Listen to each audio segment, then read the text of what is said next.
My dear students, doctor James Tyler Kent രചിച്ച lectures on homoeopathic materia medica എന്ന പുസ്തകത്തെ ആധാരമാക്കിയുള്ള ഈ പ്രോഗ്രാമിലേക്ക് നിങ്ങൾക്കേവർക്കും വീണ്ടും സ്വാഗതം. ഈ പരമ്പരയുടെ 265-ാമത്തെ എപ്പിസോഡിൽ ആക്റ്റിയ റെസിമോസ എന്ന ഔഷധത്തിൻ്റെ മൂന്നാമത്തെയും അവസാനത്തെയും ഭാഗമാണ് നമ്മൾ പരിഗണിക്കുന്നത്. ഈ ഭാഗത്ത് ആക്റ്റിയയുടെ വളരെ സവിശേഷമായ ഗൈനിക് സിംറ്റംസിൻ്റെ ഒരു തുടർച്ചയാണ് ഇതിലുള്ളത്. അതിനേക്കാൾ ഉപരി ആക്റ്റിയ പോലെ ചില ഔഷധങ്ങളിൽ, വിശേഷിച്ചും ഹിസ്റ്റീരിക്കൽ കണ്ടീഷൻസിൽ പ്രയോഗസാധ്യതയുള്ള ഔഷധങ്ങളിൽ ഉള്ള ഒരു സവിശേഷമായ ഒരു അവസ്ഥ, അത്തരം കേസുകളെ പഠിക്കുമ്പോൾ ശ്രദ്ധിക്കേണ്ട ചില കാര്യങ്ങൾ, ഒന്നോ രണ്ടോ ഘട്ടം കൊണ്ട് അത്തരം കേസുകളുടെ പഠനം അവസാനിക്കുന്നില്ല. അത് പലപ്പോഴും നമ്മൾ ശ്രദ്ധിച്ചില്ലെങ്കിൽ കൃത്യമായ ഔഷധത്തിലേക്ക് എത്താൻ പറ്റില്ല. അത് ഇൻക്യൂറബിൾ ആണെന്നോ ഡിഫിക്കൽട്ട് കേസാണെന്നോ പറഞ്ഞ് തള്ളിക്കളേണ്ടി വരും. അപ്പോൾ അത്തരം സന്ദർഭങ്ങളിൽ എങ്ങനെ ശ്രദ്ധാപൂർവം ക്ഷമാപൂർവം മുന്നോട്ട് നീങ്ങണം എന്നതിനെക്കുറിച്ച് കെൻ്റ് വിഭാഗങ്ങളിൽ പറയുന്നുണ്ട്. കൂടാതെ സാധാരണ കെൻ്റ് പറയാറില്ല ഔഷധങ്ങൾ ഏത് പൊട്ടൻസിൽ ഉപയോഗിക്കുന്നുണ്ട്. പക്ഷെ ഇവിടെ കൃത്യമായിട്ട് ചില സൂചനകൾ കെൻ്റ് ഇവിടെ തരുന്നുണ്ട്. അപ്പോൾ നമുക്ക് വിശദമായിട്ട് നമുക്ക് പരിശോധിക്കാം. മെനി സിംറ്റംസ് ഡ്യൂറിങ് പ്രഗ്നൻസി, ഇറ്റാലിക്സിലാണത്. ഗർഭകാലത്താണ് കൂടുതൽ ലക്ഷണങ്ങൾ വരുന്നത്. ഗർഭകാലത്ത് ധാരാളം ലക്ഷണങ്ങളുണ്ടാകും. അപ്പോൾ ആ ഒരു സാഹചര്യങ്ങളിൽ ഇതിൻ്റെ പ്രയോഗവും കൂടുന്നു എന്നർത്ഥം. It cures all sorts of conditions in this kind of constitution. These nervous, rheumatic, fidgety woman with jerking in the muscles. ഒരു കോൺസ്റ്റിറ്റ്യൂഷൻ പറഞ്ഞിട്ട് ആ ഒരു വിഭാഗത്തിലുള്ള എല്ലാത്തരം അവസ്ഥകളെയും, കണ്ടീഷൻസ്, നമ്മളിതിനെ നമ്മുടെ നാട്ടുഭാഷയിൽ ഡിസീസസ് എന്ന് നമ്മൾ മാറ്റി വായിക്കണം. രോഗങ്ങളെന്നേ പറയൂ. പക്ഷേ കെൻ്റത് പറയില്ല, ഹോമിയോപ്പതിയിലങ്ങനെ പറയാൻ പാടില്ല. എല്ലാത്തരം അവസ്ഥകളെയും കണ്ടീഷൻസിനെയും ഈ ഒരു കോൺസ്റ്റിറ്റ്യൂഷനിൽ ഈ ഔഷധം സുഖപ്പെടുത്തും. എന്തൊക്കെയാണ് ആ കണ്ടീഷൻ? എന്താണെന്നാണ് പറയുന്നത്? നേരത്തെ പറഞ്ഞിട്ടുള്ള കാര്യം തന്നെ ആവർത്തിച്ച് അദ്ദേഹം പറയാണ്. Nervous, rheumatic, fidgety woman. Fidgety എന്ന് വെച്ചാൽ എപ്പോഴും ഇങ്ങനെ ചലിച്ചുകൊണ്ടിരിക്കുന്ന ജേർക്കിംഗ് മസിൽസ്, പേശികളുടെ ഇങ്ങനെ ജേർക്കിംഗ് ഉണ്ടായിട്ട് എപ്പോഴും അനങ്ങിക്കൊണ്ടിരിക്കുന്ന തരത്തിലുള്ള നെർവസ് ആയിട്ടുള്ള, റൊമാറ്റിക് ആയിട്ടുള്ള, വാത സ്വഭാവമുള്ള സ്ത്രീ വ്യക്തികളിൽ. So markedly do her troubles alternate with each other. That alternation is in the nature of her case. ആ സ്ത്രീയുടെ രോഗാവസ്ഥയുടെ അല്ലെങ്കിൽ കോൺസ്റ്റിറ്റ്യൂഷൻ്റെ ഒരു തനത് സ്വഭാവമാണ് ഈ ഓൾട്ടർനേഷൻ. അതിങ്ങനെ എപ്പോഴും മാറിക്കൊണ്ടിരിക്കും. ഓരോരോ സെറ്റ് ഓഫ് സിംറ്റംസ് ആയിട്ട് മാറിക്കൊണ്ടിരിക്കുന്നൊരവസ്ഥ. ഒരു തവണ കാണുമ്പോഴുള്ള ഒരു കൂട്ടം ലക്ഷണങ്ങളായിരിക്കില്ല പിന്നീട് വരുമ്പോൾ. അപ്പോൾ അതിന് ഏതെങ്കിലും ഒന്നോ രണ്ടോ കൂട്ടത്തെ മാത്രം വെച്ചുകൊണ്ട് കേസ് എടുത്തു കഴിഞ്ഞാൽ സുഖപ്പെട്ടെന്ന് വരില്ല, കൃത്യമായ ഔഷധത്തേക്ക് എത്തിയെന്ന് വരില്ല. കെണ്ടാക്കാരും തുടർന്ന് പറയുന്നുണ്ട്. You will commonly find that all the rest of her troubles have passed away. അപ്പോൾ മറ്റ് പ്രശ്നങ്ങളെല്ലാം മാറിയിട്ടുണ്ടാവുമെന്ന് സ്വാഭാവികമായിട്ടും ഒരു ഫിസിഷ്യൻ ചിന്തിക്കും. And that now nausea has come on. അതൊക്കെ പോയിട്ട് ഇപ്പം നോസിയ വന്നു, ഒക്കാനം വന്നു, അത് മാത്രമേ ഉള്ളൂ എന്ന് വിചാരിക്കും. In all the years pass she had A ഹിസ്റ്റീരിക്കൽ constitution, but now when she is pregnant she has nausea all the time. ഒരു ഹിസ്റ്റീരിക്കൽ കോൺസ്റ്റിറ്റ്യൂഷനുള്ളൊരു സ്ത്രീ, ആ നേച്ചറിലൊരു സ്ത്രീ ഇപ്പോൾ ഗർഭവതിയായി, ആ യുവതി ഗർഭവതിയായപ്പോൾ ഹിസ്റ്റീരിക്കൽ അവസ്ഥയൊക്കെ പോയിട്ട് ഇപ്പോൾ വരുന്നത് ഓക്കാനം വരലാണ്. You will find then one set of symptoms become extremely severe, others are temporarily subsidized. ഇതൊരു പൊതു സ്വഭാവമാണ്, നമ്മൾ പലതിലും കണ്ടിട്ടുണ്ട്. ഇവിടെ ഒരു സെറ്റ് ഓഫ് സിംറ്റംസ്, ഒരു ലക്ഷണങ്ങളൊരു കൂട്ടം, ആ കൂട്ടം ഇങ്ങനെ നിൽക്കുമ്പോൾ മറ്റൊരു കൂട്ടം മറിഞ്ഞു നിൽക്കും. ഇനി അത് സബ്സിഡി ചെയ്യുമ്പോൾ അടുത്ത് വരും. നമ്മൾ നേരത്തെ കണ്ടുള്ളത് ഒരു സിംറ്റം മാത്രം എന്ന തരത്തിൽ കണ്ടിട്ടുണ്ട്. ഇവിടെ സെറ്റ് ഓഫ് സിംറ്റംസ് ആണ് ആക്റ്റിയ റെസിമോസയിൽ. And so the change about like pulsatilla പോലെ അവയിൽ മാറ്റം വരുന്നു. But the symptoms have to be taken collectively to get at the image of the patient. പക്ഷേ നമ്മൾ അപ്പം കാണുന്ന ലക്ഷണങ്ങൾ മാത്രം വെച്ച് നോക്കിക്കഴിഞ്ഞാൽ പേഷ്യൻറ്റിൻ്റെ ഒരു ടോട്ടാലിറ്റിയുടെ ഒരു പിക്ചർ കിട്ടില്ല. ഇത് ശ്രദ്ധിക്കേണ്ട കാര്യം. കാരണം നമ്മളെപ്പോഴും അപ്പോൾ ഉള്ള അവസ്ഥ, ഹോമിയോപ്പതി ഒരു പ്രിൻസിപ്പിൾ, അപ്പോൾ ഉള്ള പ്രയാസം എന്ത് അതിന് മരുന്ന് കൊടുക്കുക, അത് ശരിയാണ് താനും. പക്ഷേ ഇങ്ങനെ മാറുന്ന സെറ്റ് ഓഫ് സിംറ്റംസ് ആയിട്ട് ഇങ്ങനെ മാറി മാറുന്ന വരുന്ന അവസ്ഥയിൽ നമ്മൾ നേരത്തെ കണ്ടിട്ടുള്ള പോലെ ഒരവസ്ഥ പരിണമിച്ച് മറ്റൊന്ന് വരുന്നു. അപ്പോൾ മുൻപെന്തായിരുന്നു, പല അവസ്ഥകളിൽ നിന്നും പരിണമിച്ച് ഇപ്പോൾ അവസ്ഥയിലേക്ക് വരാം. ഒരു പരിണാമത്തിൻ്റെ ഒരു ട്രാൻസ്ഫോർമേഷൻ്റെ ഒരു ചരിത്രം, അല്ലെങ്കിൽ ഓൾട്ടർനേഷൻ്റെ ചരിത്രം. ഒരു സെറ്റ് ഓഫ് സിംറ്റംസ് മാറി വേറെ സെറ്റ് ഓഫ് സിംറ്റംസ്. അപ്പം അത്രയും ഹിസ്റ്ററി ഉണ്ടെങ്കിൽ അപ്പോൾ ഉള്ള അവസ്ഥയെ മാത്രം വെച്ചുകൊണ്ട് ഔഷധം കൊടുക്കുക എന്ന് പറയുന്ന ആ തത്വത്തിന് അവിടെ സാധുതയില്ല. അത് എക്സെപ്ഷണൽ കേസാണ്. ഇവിടെ നമ്മൾ എല്ലാം നോക്കേണ്ടി വരും. A woman will come to you with one group of symptoms today and may come back to you with an entirely different group in a couple of weeks. അപ്പോൾ ആദ്യം ഒരു കൂട്ടം പ്രശ്നമായിട്ട് വന്നു, 2 ആഴ്ച കഴിഞ്ഞ് വരുമ്പോഴേക്കും വേറൊരു കൂട്ടമാണ്. അപ്പോൾ അങ്ങനെയുള്ള മാറ്റങ്ങൾ വരുമ്പോൾ നമ്മൾ ഇത്തരം ചില ഔഷധങ്ങളുണ്ട്, അതാണോ ഇല്ലയോ എന്ന് നമ്മൾ ചിന്തിക്കണം. അപ്പോൾ ഇതിനു മുൻപുണ്ടായ വർഷങ്ങളെക്കുറിച്ച് ഹിസ്റ്ററി, ആ ഒരു ഓൾട്ടർനേഷൻ്റെ ഹിസ്റ്ററി ഉണ്ടോ എന്ന് ചിന്തിക്കണം. അല്ലെങ്കിൽ നേരത്തെ ചിലർ കണ്ട പോലെ ഒരു വേറെ ഏതെങ്കിലും അവസ്ഥയിൽ നിന്നും ട്രാൻസ്ഫോം ചെയ്ത് വന്നതാണോ ഇത് എന്ന് ചിന്തിക്കണം. അപ്പോൾ ട്രാൻസ്ഫോർമേഷന് അവിടെ ഒരു പ്രധാന റോളുണ്ട്. അത്രയോ ടിപ്പിക്കൽ ട്രാൻസ്ഫോർമേഷന് അത് ഇൻഡിക്കേറ്റ് ചെയ്യുന്ന ഔഷധങ്ങളുണ്ടാകാം. അപ്പോൾ ആ ഒരു ഇൻസിറ്റീവ് കണ്ടീഷൻ മാത്രം വെച്ചുകൊണ്ട് അത്തരം സാഹചര്യങ്ങൾ നോക്കിക്കഴിഞ്ഞാൽ ചിലപ്പോൾ പരാജയത്തിലേക്ക് പോയിരിക്കും. These are very troublesome cases to prescribe for. ഇതൊക്കെ വളരെ പ്രയാസപ്പെട്ടൊരു കേസാണ്. കാരണം ഇതാണ്, നമുക്ക് പലപ്പോഴും നമ്മളത് വഞ്ചിക്കും. ഇത്തരം കണ്ടീഷൻസ് പ്രിസ്ക്രൈബറെ പലപ്പോഴും വഴിതെറ്റിക്കുകയും വഞ്ചിക്കുകയും ചെയ്യും. അപ്പോൾ കാണുന്ന ലക്ഷണങ്ങളുടെ കൂട്ടം കൃത്യമായിട്ട് വളരെ ഫെയ്ത്ത്ഫുള്ളായിട്ട് കേസ് ടേക്കിംഗ് നടത്തി പ്രിസ്ക്രൈബ് ചെയ്തു, ആക്ട് ചെയ്യുന്നില്ല. അത് ഹോമിയോപ്പതിയുടെ കുഴപ്പമാണ് അല്ലെങ്കിൽ മറ്റൊന്നിനും കുഴപ്പമാണ് എന്ന് വിചാരിച്ചിട്ട് കാര്യമില്ല. ഇങ്ങനത്തെ ഒരു മാറ്റത്തിൻ്റെ ചരിത്രം ആ വ്യക്തിക്കുണ്ടോ എന്നും നോക്കണം. ഇനി അതിൻ്റെ ബുദ്ധിമുട്ട് പറയുകയാണ്. And you have sometimes to take the symptoms a dozen times and put them all together as if she had left them all in one day and so make your prescription. ഉണ്ടോ, ഒരു dozen തവണയെങ്കിലും, അപ്പോൾ 12, ഒരു ഡസന് 12 ഒരു 5-6 തവണയെങ്കിലും നമ്മൾ case എടുക്കേണ്ടി വരും. അങ്ങനെ വന്നാലും അത് ആ ഒരു കണ്ടീഷനിൽ അതൊരു ആവശ്യകതയാണെന്ന് ചിന്തിക്കുക. അപ്പോൾ എത്ര സൂചനകൾ തോന്നിയാൽ, വിശേഷിച്ചും ഇത്തരം ഹിസ്റ്റീരിക്കൽ നേച്ചർ കണ്ടു കഴിഞ്ഞാൽ, അപ്പോൾ എന്താ ചെയ്യുക, നമ്മൾ പിന്നോക്കം നോക്കുക, പഴയ ചരിത്രം, അവരുടെ റിലേറ്റീവ്സുമായിട്ടോ സുഹൃത്തുക്കളെയൊക്കെ കൂടെ സംസാരിച്ച് ഇങ്ങനത്തെ ഒരു മാറ്റത്തിൻ്റെ ഒരു ചരിത്രമുണ്ടോ എന്ന് പരിശോധിക്കുക. അപ്പോൾ ഈ ഒരു ഡസൻ തവണ എന്നുള്ളത് മാറിയിട്ടൊരു 2-3 തവണത്തെ കേസ് ടേക്കിംഗ് കൊണ്ട് നമുക്കൊരു ടോട്ടാലിറ്റിയിലേക്ക് കൃത്യമാശ്വാസത്തിലേക്ക് എത്താൻ പറ്റും. ഈ hysterical patient is difficult to manage. Hysterical patient manage ചെയ്യാൻ പറയാം because of this changing of symptoms and also because she has a tendency to deceive the doctor. ഡോക്ടറെ വഴിതെറ്റിക്കാനുള്ളൊരു ടെൻഡൻസി ഉണ്ട്. ഇത് വളരെ ശ്രദ്ധേയമാണ്. എൻ്റെ കൂടെ ജോലി ചെയ്തൊരു വിദ്യാഭ്യാസ സ്ഥാപനത്തിൽ എൻ്റെ കൂടെ ജോലി ചെയ്ത ഒരു സ്ത്രീ, ഒരു ഗസ്റ്റ് ലെക്ചറായിരുന്നു. ഒരു ആഴ്ചയിൽ 2 തവണയേ വരുള്ളൂ. ഒരു 2-3 അവർ വീതം അവർക്ക് ക്ലാസ് എടുക്കാനുണ്ട്. ഈ ക്ലാസ് എടുത്ത് പോകുന്നതിന് മുമ്പ് മിക്കവാറും എൻ്റെ അടുത്ത് വരും. അപ്പോൾ ഞാൻ ഈ വിഷയമായിട്ട് ബന്ധമുള്ളതാണെന്ന് അവർക്കറിയാം. കാരണം അത്യാവശ്യം കുറച്ച് മരുന്നുകൾ ഞാൻ വെക്കും. കാരണം വെച്ചാൽ ഈ വിദ്യാർത്ഥികൾ പലപ്പോഴും പോയിട്ട് കളിക്കാനോ മറ്റോ പോകുമ്പോൾ പരിക്ക് പറ്റിയൊക്കെ വരും. അപ്പോൾ ഫസ്റ്റ് എയ്ഡ് ബോക്സ് നിയമപ്രകാരം ഉണ്ട്. പക്ഷേ ഒരു പരിക്കായിട്ട് വന്നാൽ നമുക്കൊരു ഡോസ് ആർണിക്ക് കൊടുക്കുന്നതിൽ കുഴപ്പമൊന്നുമില്ലല്ലോ. അങ്ങനെ ചെയ്യാം. ചിലപ്പോൾ ഒരു RTO അല്ലെങ്കിൽ ഒരു ലഡമോ ഒക്കെ കൊടുക്കാം. അങ്ങനെ വരുന്നൊരു സാധനങ്ങൾ ഞാൻ എൻ്റെ പേഴ്സണൽ കസ്റ്റഡി വെച്ചിട്ടുണ്ട്. ഞാൻ പലപ്പോഴും ടീച്ചേഴ്സിന് തന്നെ ചിലപ്പോൾ അങ്ങനെ കൊടുക്കേണ്ടി വരും. അങ്ങനെ ഇഞ്ചുറി മെഡിസിൻസ് മാത്രം, വേറെ ഒന്നുമില്ല. അപ്പോൾ അതറിയാവുന്നതുകൊണ്ട് ഈ പുള്ളിക്കാരത്തി ഏതാണ്ട് എന്നെക്കാളും 2-3 വയസ്സ് എളുപ്പം കാണും. വന്നിട്ട് സംസാരത്തിനിടയ്ക്ക് ഒരു കരയും, ചിലപ്പോൾ രോഷം കൊള്ളും. അപ്പോൾ എനിക്ക് ഇവരുടെ നേച്ചർ മനസ്സിലായി. അപ്പോൾ ഞാൻ ഒരു ദിവസം ഓഫീസിലിരുന്ന് സംസാരിക്കണമല്ലോ എന്ന് കരുതിയിട്ട് പുറത്ത് ബസ് സ്റ്റോപ്പിലേക്ക് നടക്കുന്നതിനിടയിൽ ഒരിക്കൽ സംസാരിച്ചു കൊണ്ടിരിക്കുമ്പോൾ പെട്ടെന്ന് അങ്ങ് പൊട്ടിക്കരഞ്ഞു. അപ്പോൾ എനിക്ക് ഇവരുടെ നേച്ചർ മനസ്സിലായി.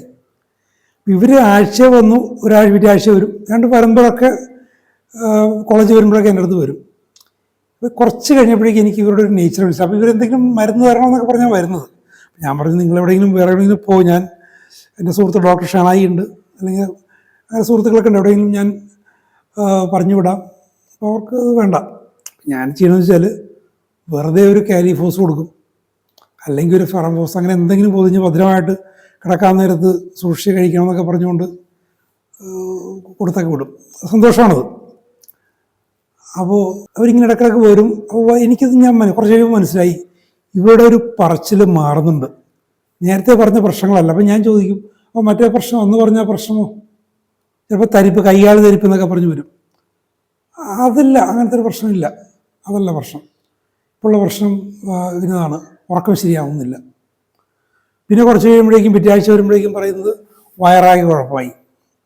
എനിക്ക് ആ ഒരു നേച്ചർ മനസ്സിലായി. ഞാൻ പറഞ്ഞു ഒരു കാര്യം ചെയ്യും, നിങ്ങൾ ഭർത്താവിനെ കൂട്ടി നമുക്ക് എറണാകുളത്ത്, ഞാൻ ബാബുചേട്ടൻ്റെ കാര്യം പറഞ്ഞു, ഭർത്താവുമായിട്ട് പോകാൻ തയ്യാറില്ല, എന്നാൽ മകനെ വിളിക്കുക.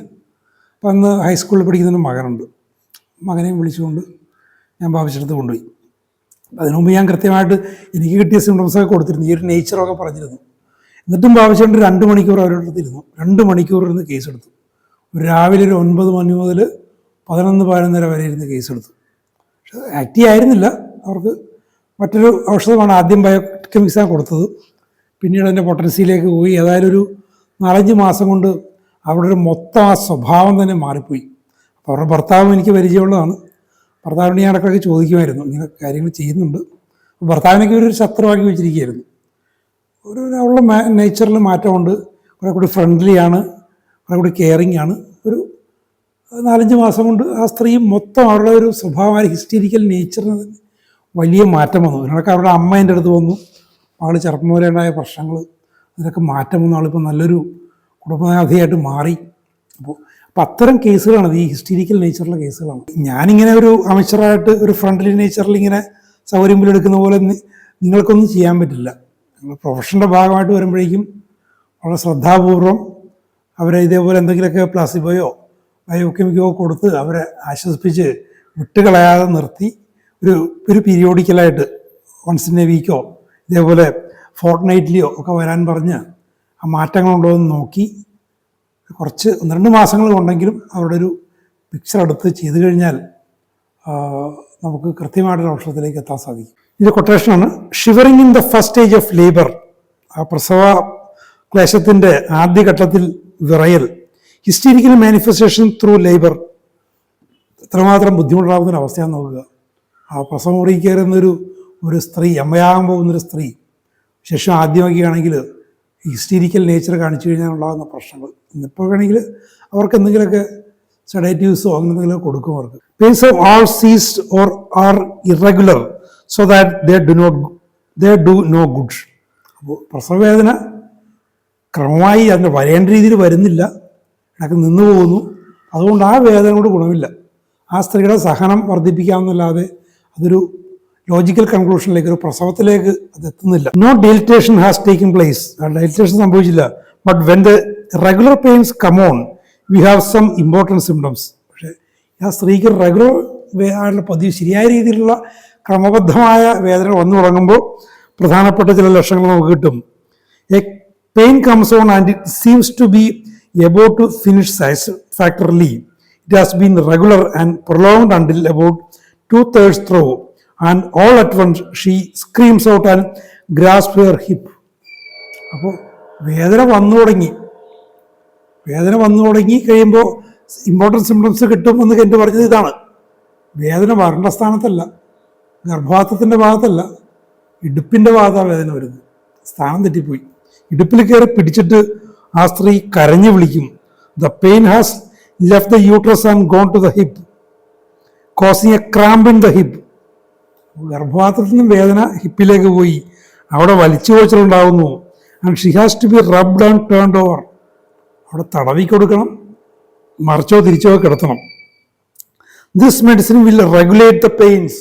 ആ ഒരു കണ്ടീഷൻ, അതാണ് ഇമ്പോർട്ടൻറ്റ് സിംറ്റംസ് വരും എന്ന് പറയാൻ കാരണം. ആ ഒരു ലക്ഷണം മനസ്സിലാക്കി കഴിഞ്ഞാൽ ഇതൊക്കെ എത്രമാത്രം നടപ്പുള്ള കാര്യമാണെന്നുള്ളത് സംശയാസ്പദമാണ്. കാരണം ഇത്തരം കണ്ടീഷനൊന്നും നമ്മളെ കയ്യിലൊന്നും വരില്ല. സ്വന്തം കുടുംബത്തിലെങ്കിലും ഇതൊക്കെ ചെയ്യാൻ പറ്റിയാൽ വലിയ കാര്യം. And when the next pain comes it will hold on to the end. അപ്പം അങ്ങനെ കൊടുത്തു കഴിഞ്ഞാൽ, ഈ ഒരു കണ്ടീഷനിൽ ഈ ഔഷധം കൊടുത്തു കഴിഞ്ഞാൽ അടുത്ത തവണ വേദന വരുമ്പോൾ അത് പ്രസവത്തിലേക്ക് എത്തും. So impressionable is this woman during confinement that if she is subject to any emotion such as having an emotional story told in a room or if anything excitable occurs. അപ്പോൾ എന്താ, ഇത് വളരെ ഇംപ്രഷനബിൾ, ഈ സ്ത്രീയെ സംബന്ധിച്ചിടത്തോളം വളരെ ശ്രദ്ധേയമായൊരു കാര്യമുണ്ട്. അതെന്താണ്, ഈ ഗർഭകാലത്തോ അല്ലെങ്കിൽ പ്രസവ സമയത്തോ ഒരു വൈകാരിക വിക്ഷോഭം ഈ സ്ത്രീയിൽ ഉണ്ടാകുന്നു. അത്ര സംഭവം ഉണ്ടാകണ്ട, ഒരു കഥ, ഒരു ഇമോഷണൽ സ്റ്റോറി പറഞ്ഞു കൊടുത്താൽ മതി. ഒരു വൈകാരികത ഉണ്ടാക്കുന്ന ഒരു കഥ, ഒരു സംഭവം വിവരിച്ചാൽ മതി. എന്തൊക്കെ സംഭവിക്കുന്നു, 3 തരത്തിലുള്ള കാര്യങ്ങളൊക്കെ എന്ത് പറയുന്നുണ്ട്. ഒന്നെന്താണ്, പെയിൻ വിൽ സ്റ്റോപ്പ്, പ്രസവ വേദന അവിടെ വെച്ച് അവസാനിക്കുന്നു.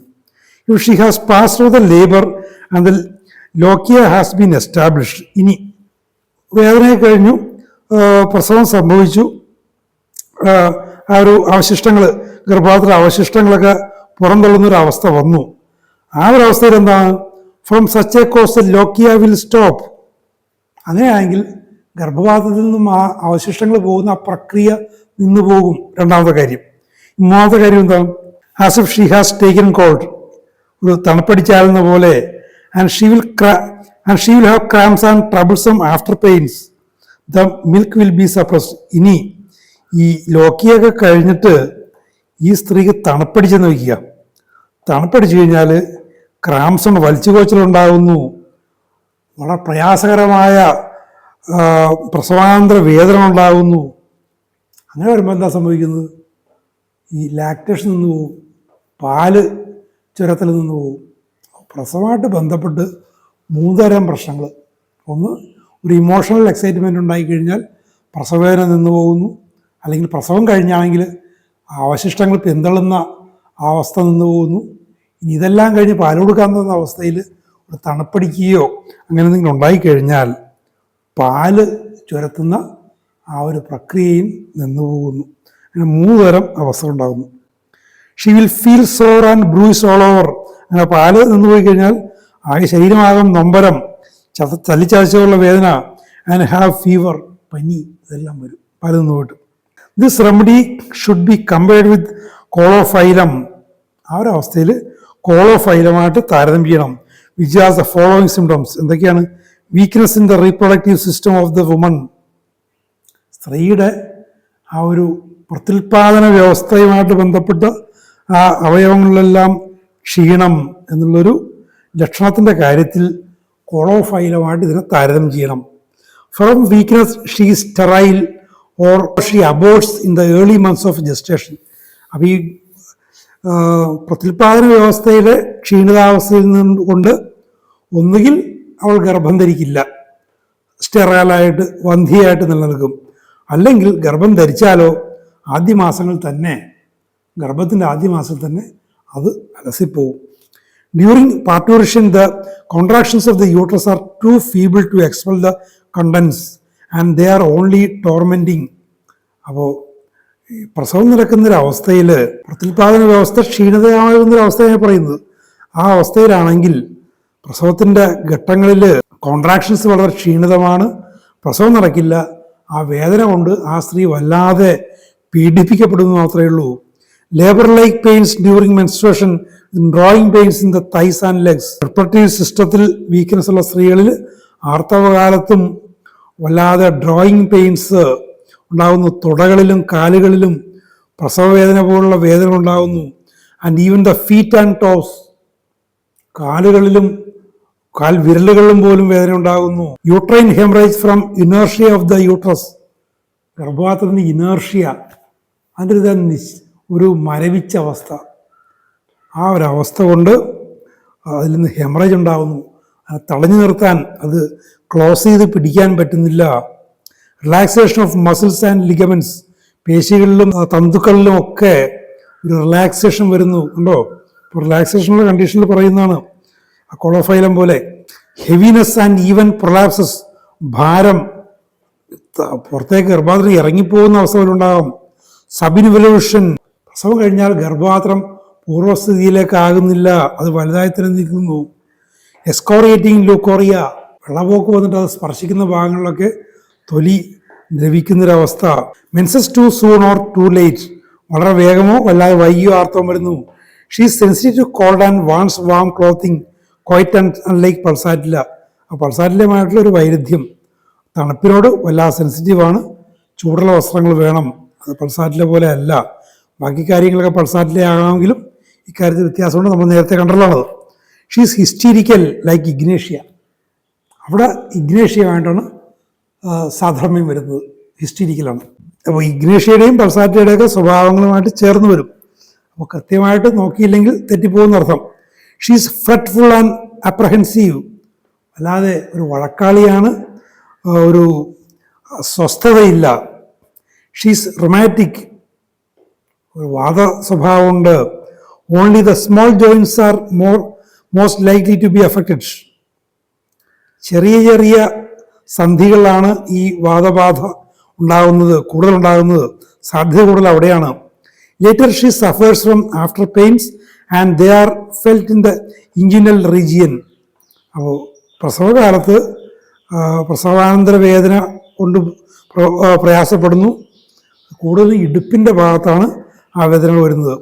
Rheumatic stiffness of the back and very sensitive spine, മുതുകിൻ്റെ ഭാഗത്ത്, നട്ടലിൻ്റെ ഭാഗത്ത്, സുഷ്മനാ നാഡിയുടെ ഭാഗത്തൊക്കെ വല്ലാതെ സ്റ്റിഫ്നെസ്, റൊമാറ്റിക്, ഒരു വാദസംബന്ധമായ ഒരു ഉറച്ചുപോയൊരവസ്ഥ, ചലിക്കുമ്പോൾ പ്രയാസം. She sleepless, restless and withal very excitable. ഉറക്കമില്ല, അസ്വസ്ഥയാണ്, അതിനേക്കാൾ ഉപരി വല്ലാതെ ഉത്തേജനം ഉണ്ടാകുന്ന അവസ്ഥയിലാണ്. നിസ്സാര കാര്യം കൊണ്ട് വല്ലാതെ ഉത്തേജനം ഉണ്ടാകും. This remedy has cured Korea at puberty when menstruation was late. ആർത്തവം വരുന്നത് വൈകുന്നൊരവസ്ഥയിൽ ആ പ്യൂബർട്ടിയിൽ ഉണ്ടാകുന്ന ഈ Korea, അനിയന്ത്രിത ചലനങ്ങളെ ആക്ടിയ റെസിമോസ സുഖപ്പെടുത്തിയിട്ടുണ്ട്. You need not be surprised that such an emotional subject has a fluttering, quick pulse and irregular action of the heart, but many of the most marked hysterical features are present without any disturbance whatever in the action of the heart. അപ്പോൾ ഹൃദയത്തിൻ്റെ കാര്യവുമായിട്ട് ബന്ധപ്പെട്ട് ചില പ്രശ്നങ്ങളുണ്ടാകും. പക്ഷേ ഈ ഹിസ്റ്റീരിയൽ കണ്ടീഷൻസിൽ അത് ഹൃദയത്തിൻ്റെ പ്രശ്നമല്ല, അതെല്ലാം കപടമായ ലക്ഷണങ്ങളാണ്. അത് നിങ്ങൾ അത്ഭുതപ്പെടേണ്ട. ഇത്ര ഒരു ഇമോഷണൽ സബ്ജക്റ്റ്, വളരെ വൈകാരികതയുള്ളൊരു വ്യക്തികളിൽ ഒരു ഫ്ലട്ടറിങ് ക്വിക്ക് പൾസ്, പെട്ടെന്ന് വ്യത്യാസം ഉണ്ടാകുന്ന, വേഗത്തിലുള്ള നാഡീസ്പന്ദനം ഉണ്ടാകുന്നു, ഹൃദയത്തിൻ്റെ പ്രവർത്തനങ്ങൾ ക്രമം തെറ്റി വരാം. പക്ഷേ ഇത്തരം ഹിസ്റ്റീരിക്കൽ നേച്ചറുള്ള വ്യക്തികളാണ് അത് വരുന്നതെങ്കിൽ ഹൃദയത്തിന് കുഴപ്പമൊന്നുമില്ല. അത് അവിടെ ഒരു നെർവസ് കണ്ടീഷൻ്റെ ഒരു അവസ്ഥ, നമ്മൾ തുടക്കം മുതൽ കണ്ടൊരു അവസ്ഥ തന്നെയാണത്. ഇനി കൊട്ടേഷനാണ്: a feeling in the region of the heart as if the heart were sore and as if it were enlarged. ഒരു തോന്നലാണ്, ഹൃദയത്തിൻ്റെ ഭാഗത്ത് ഒരു നൊമ്പരം, ഹൃദയം വലുതായെന്നുള്ള തോന്നല്. വീണ്ടും കൊട്ടേഷനാണ്: back and head and neck sore. മുതുക്, തല, കഴുത്തെല്ലാം നൊമ്പരം. ഇനി ഇറ്റാലിക്സ് ആണ്: the head is drawn back from contraction of the muscles in the nape. കഴുത്തിലെ പേശികളുടെ വലിവ് കൊണ്ട് തല പിന്നാക്കം വലിയുന്നു. അത് ശ്രദ്ധേയമായ ലക്ഷണമാണ്, ഇറ്റാലിക്സ് ആണ്. While taking down the back. മുതുകിൽ താഴേക്ക്, കഴുത്തിന് താഴേക്ക് വല്ലാതൊരു വേദന. Rheumatism in the back. മുതുക് ഭാഗത്ത് rheumatic pains. Impossible to lie upon the back because of the contraction of the muscles of the back. മുതുകിലെ പേശികളുടെ വലിച്ചുവച്ചൽ കൊണ്ട് നിവർന്ന് കിടക്കാൻ പറ്റുന്നില്ല. Impossible to lie upon the side of the body because of the contraction and jerking of the muscles. നേരത്തെ കണ്ട കാര്യങ്ങളാണ്. പേശികളുടെ വലിച്ചുകോച്ചൽ കൊണ്ട് വശം തിരിഞ്ഞും കിടക്കാൻ പറ്റുന്നില്ല. ഇനി കൊട്ടേഷനാണ്: numbness of the limbs, trembling, soreness. കൈകാലുകളിൽ ഒരു മരവിച്ച അവസ്ഥ, വിറയ്ക്കൽ, നൊമ്പരം. The symptoms of the nerves are simply a reiteration of what I have said. നേരത്തെ പറഞ്ഞ കാര്യങ്ങളുടെ ഒരു ആവർത്തിച്ച് പറയുന്നേ ഉള്ളൂ. ഈ നെർവസ് കാര്യങ്ങളൊക്കെ അതിൻ്റെ ഒരു പ്രാധാന്യം കൊണ്ട് ആവർത്തിച്ച് പറയുന്നേ ഉള്ളൂ. ഈ കൊട്ടേഷനാണ്: hysterical spasms, convulsions, trembling of the legs, hardly able to walk. ഈ കൊറിയാറ്റിക് മോഷൻസ് നേരത്തെ പറഞ്ഞല്ലോ. ഈ വലിച്ചുപോച്ചലുകളും ഹിസ്റ്റീരിക്കൽ കൺവൾഷൻസും ഇതെല്ലാം കൊണ്ട് നടക്കാൻ പോലും പറ്റാത്തൊരവസ്ഥ. ഇതൊരു പ്ലൂറൽ കൊട്ടേഷനാണ്. The numbness is such as is associated with paralysis. മൊത്തം പാരാലിസിസ് വരുന്നു, തളർവാദം വരുന്ന ആ കണ്ടീഷനോട് ചേർന്ന് വരുന്ന തരത്തിലുള്ള മരവിപ്പ്, അങ്ങനത്തെ മരവിപ്പാണ്. ഒരു തളർവാദം വന്നു പോകുമോ എന്ന് ശങ്ക. Palliative weakness. The best effects have resulted from the 30th, 200th and 1000s and still higher potencies. ഇവിടെ പൊട്ടൻസിയുടെ കാര്യം പറയാണ്. ലോവർ പൊട്ടൻസിയിൽ പോകണ്ട എന്നാണ് പറയുന്നത്. 30ാമത്തെ പൊട്ടൻസി, 200ാമത്തത് വണ്ണം, സ്റ്റിൽ ഹയർ വീണ്ടും മേലേക്ക് പോകാം.